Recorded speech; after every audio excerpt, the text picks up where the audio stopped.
શ્રી ગણેશાય નમઃ. સ્વાગત છે મિત્રો આપણી યુટ્યુબ ચેનલ સત્સંગ દર્શનમાં. આપણા વિડીયો ચાલુ કરતા પહેલાં આપ સૌને મારા જય શ્રી કૃષ્ણ. આજના આ પવિત્ર વિડીયોમાં આપણે જાણીશું દેવી લક્ષ્મી અને ભગવાન વિષ્ણુને પ્રસન્ન કરવાનો એક એવો આશ્ચર્યજનક અને સરળ માર્ગ જે આપે છે સુખ, શાંતિ અને સમૃદ્ધિ. હા, આપણે વાત કરી રહ્યા છીએ દેવશયની એકાદશી વિશે. એ એક ખાસ દિવસ છે જ્યારે ભગવાન વિષ્ણુ 4 માસ માટે યોગ નિંદ્રામાં પ્રવેશ કરે છે અને શરૂ થાય છે ચાતુર્માસ. આ 4 મહિના શરીર, મન અને આત્માને સાધવા માટે શ્રેષ્ઠ માનવામાં આવે છે. શાસ્ત્રો કહે છે કે ભગવાન વિષ્ણુ યોગ નિંદ્રામાં જાય ત્યારે પણ પોતાના ભક્તોની કરુણાને સાંભળી રહે છે અને એવા સમયે જ જો કોઈ ભક્ત શ્રદ્ધાથી એક નાનકડો દીવો પણ પ્રગટાવે તો એ દીપનો પ્રકાશ સીધો હૃદયથી ભગવાન સુધી પહોંચી જાય છે. તો ચાલો હવે જાણીએ દેવશયની એકાદશીના દિવસે કયા કયા સ્થાનોએ દીવો પ્રગટાવવો જોઈએ. ચાલો જાણીએ લક્ષ્મીજીને પ્રસન્ન કરવાનું પ્રથમ સ્થાન કયું છે. તે છે તુલસીનો ક્યારો. તુલસી એ માત્ર એક છોડ નથી, તે તો ભક્તિની જીવતી જાગતી મૂર્તિ છે. દેવશયની એકાદશીની સાંજે ગાયના ઘીનો દીવો તુલસીના છોડ પાસે પ્રગટાવો ખૂબ લાભદાયી માનવામાં આવે છે, કારણ કે તુલસી ભગવાન વિષ્ણુની ખૂબ જ પ્રિય છે. આ પ્રક્રિયાથી તુલસી માતા પ્રસન્ન થાય છે અને દેવી લક્ષ્મી ઘરમાં સ્થાયી વાસ કરે છે. તુલસી પાસે દીવો પ્રગટાવવાથી ઘરમાં અનાજ, ધન અને સકારાત્મક ઉર્જા વધે છે. દેવશયની એકાદશીના દિવસે બીજું સ્થાન છે મુખ્ય દરવાજા પર દીવો. ઘરનું મુખ્ય દ્વાર એ ઉર્જા પ્રવેશનો દ્વાર છે. દેવશયની એકાદશીના દિવસે ઘરના મુખ્ય દ્વારના બંને ખૂણા પાસે દીવો પ્રગટાવવાથી ઘરમાં પ્રવેશતી નકારાત્મક શક્તિઓ દૂર થાય છે અને સુખદ, શાંતિમય વાતાવરણ પેદા થાય છે. ભગવાનના આશીર્વાદ માટે દરરોજ આમ કરવું તો શ્રેષ્ઠ છે, પણ આજના દિવસે કરવાથી ફળ અનેક ગણું મળે છે. દેવશયની એકાદશીના દિવસે દીવો પ્રગટાવવાનું ત્રીજું સ્થાન એટલે કે આપણા ઘરનું મંદિર અથવા તો પૂજા સ્થાન.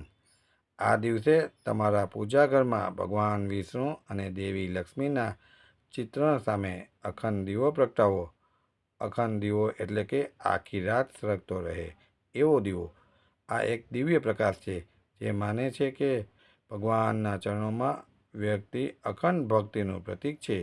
જ્યાં અખંડ દીવો હોય છે ત્યાં અખંડ લક્ષ્મીજીનો વાસ રહે છે. દેવશયની એકાદશીના દિવસે દીવો પ્રગટાવવાનું ચોથું સ્થાન એટલે કે પીપળાના વૃક્ષ નીચે દીવો પ્રગટાવો. પીપળાના વૃક્ષ દેવતાઓનું નિવાસસ્થાન છે. દેવશયની એકાદશીની સાંજે પીપળા નીચે દીવો પ્રગટાવવાથી પિતૃદોષ શાંત થાય છે અને વંશના પિતૃઓને શાંતિ મળે છે. આ એક પૌરાણિક પરંપરા છે, પણ તેનો ભાવ ખૂબ ઊંડો છે. આપણે જ્યારે પિતૃઓ માટે પ્રકાશ પ્રગટાવીએ ત્યારે આશીર્વાદ સ્વરૂપે આપણી જીવનયાત્રા સરળ બને છે અને માતા લક્ષ્મીની કૃપા કાયમ માટે વરસતી રહે છે. દેવશયની એકાદશીના દિવસે દીવો પ્રગટાવવાનું પાંચમું સ્થાન એટલે કે રસોડું. રસોડું એ માત્ર ભોજન બનાવવાનું સ્થાન નથી, તે છે માતા અન્નપૂર્ણાનું નિવાસસ્થાન. આ દિવસે રસોડામાં પણ દીવો પ્રગટાવવો જોઈએ, એટલે ભગવાનની કૃપાથી ઘરમાં ક્યારેય અન્નની તંગી ન રહે. દેવશયની એકાદશી એ અન્નમય કોષને પણ શુદ્ધ કરવાનું પાવન અવસર છે. દેવશયની એકાદશીને દિવસે દીવો પ્રગટાવવાનું સાચું સ્થાન એ છે આધ્યાત્મિક. દરેક દીવો માત્ર પ્રકાશ નથી, એ એક સંકેત છે આપણા અંદરના અંધકારને દૂર કરવાનો. દેવશયની એકાદશી એ ઉપવાસ અને ઉપાયથી જીવનમાં દિવ્યતા લાવવાનો શુભ દિવસ છે. તમે જ્યારે ભક્તિથી દીવો પ્રગટાવશો ત્યારે એ પ્રકાશ આપના જીવનમાં દરેક ખૂણાને પ્રસરે છે અને લક્ષ્મીનારાયણની આપણા ઉપર કૃપા વરસતી રહે છે. આજનો વિડીયો આધ્યાત્મિક પણ સાથે જ પ્રેરણાદાયક પણ છે.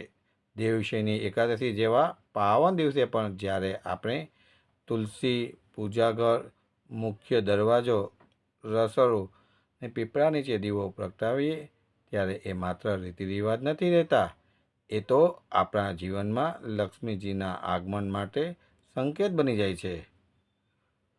જો તમને આજની માહિતી ઉપયોગી અને હૃદયસ્પર્શી લાગી હોય તો ચેનલને સબસ્ક્રાઈબ કરો, લાઈક કરો, તમારા મિત્રોને શેર કરો. નીચે કોમેન્ટમાં લખો જય લક્ષ્મીનારાયણ, જેથી આપણા ભક્તિ પરિવારની ઉર્જા ઘણી વધી શકે. આવો આ દેવશયની એકાદશીના પાવન દિવસે આપણે શ્રદ્ધા સાથે દીવો પ્રગટાવીએ અને ભગવાનના આશીર્વાદ જીવનને પ્રકાશિત કરીએ. જય શ્રી કૃષ્ણ.